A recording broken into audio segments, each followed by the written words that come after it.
This video is presented by VoiceOver article. The figures show that house price inflation slowed to only 0.1% in April, significantly slower when compared with a 1.1% increase for March, and the annual house price change fell to 4.8% in April from 5.3% in March, leading to an average UK house price increase of £1,490 to £163,573, from £162,083, up by nearly £7,500 more than at this time last year. This is equivalent to a price increase of more than £20 per day over the last 12 months. According to Nationwide's group economist, Fionnuala Early, the cooling in prices in April was not unexpected given the surge in March and shows the wisdom of not placing too much emphasis on one-month set of numbers. However, the underlying picture remains reasonably healthy as demand conditions have remained quite firm. While the number of house purchase approvals fell back sharply in February, from 121,000 to 115,000, this remains a buoyant level of activity, well above the 10-year average of about 100,000 per month.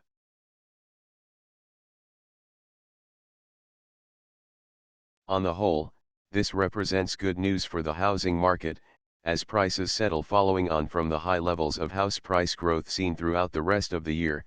However, a legacy of price increases has led to the nation's mortgage debt burden hitting the £1 trillion barrier. Deirdre Hutton, chairman of the National Consumer Council, warned, with 6 million families already struggling to keep on top of their credit commitments, even a small increase in interest rates could tip many more into a spiral of financial despair. Stories of individual misery lie behind these headlines. Now is the time for people to take stock of their borrowing commitments and to think twice before taking on further debt. Bradford and Bingley has highlighted difficulties experienced by first-time buyers and the trend for reliance on parents in order to get onto the housing ladder. Their survey suggests that about 40% of first-time buyers get financial assistance from parents, with half of those parents providing a large proportion of the initial deposit required, while 15% actually contributed towards the monthly mortgage repayments and 10% helped out by taking out a joint mortgage with their offspring. According to Richard Brown, Chief Executive of financial data comparison site MoneyNet, http://www.moneynet.co.uk, changes are needed to redress the balance within the financial industry. It's not rocket science, and it does not take a genius to work out that, as more and more people throw off the shackles of PAYE wage slaving in order to strike out on their own, they are going to require more flexible and enlightened lending strategies. As much as anything else, the professionals who control the credit purse strings need to keep up with our changing times, as it has longer-term ramifications for all of us and the well-being of the wider economy. If mortgage lenders turn away applicants who do not meet their rigid criteria of so many times salary and the like even though they are well able to repay the loan, then this will ultimately have a knock-on effect on housing market growth. We need new borrowers to keep the market ticking over. It's time to overhaul core lending policy.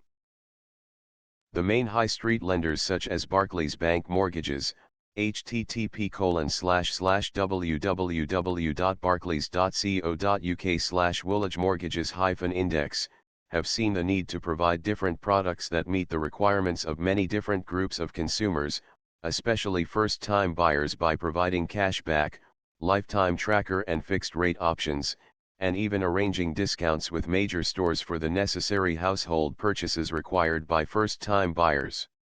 While these tailored mortgages help many buyers to get onto the property ladder, a period of stability within the market is also highly desirable to encourage buyers to commit.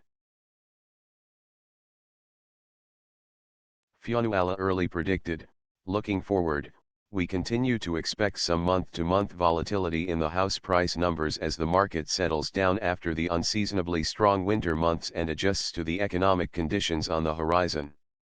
While we do not expect any early move in interest rates that would stimulate or dampen the market, There are other economic factors that will affect it through their impact on disposable income and confidence. Disclaimer. All information contained in this article is for general information purposes only and should not be construed as advice under the Financial Services Act 1986. You are strongly advised to take appropriate professional and legal advice before entering into any binding contracts. This video is presented by VoiceOver Article.